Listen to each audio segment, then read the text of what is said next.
এটাও একটা মোটামুটি সেম প্রশ্ন, দেখে নাও।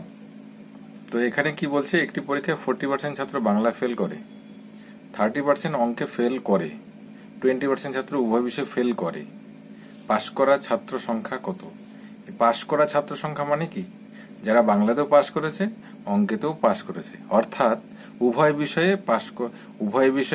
পাশ করেছে সেরকম ছাত্র সংখ্যা কত। কত বলতে টোটালটা বলেনি,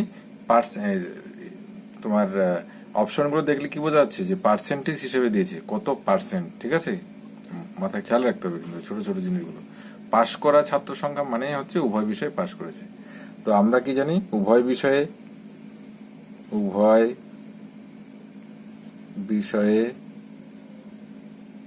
পাশ করে সূত্রটা কি জানি, 100 মাইনাস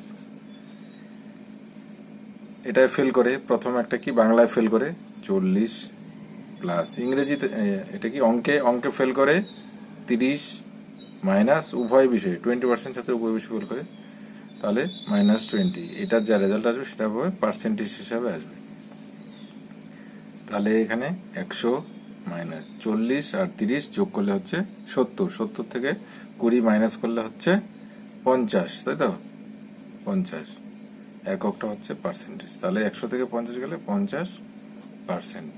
তাহলে এটার উত্তর কোনটা হবে, এই ডি নাম্বারটা হবে উত্তর 50%। ঠিক আছে, অল্পতেই কিন্তু এই অঙ্কগুলো হয়ে যায়, যা শুধু এই জিনিসটা মনে রাখতে হবে।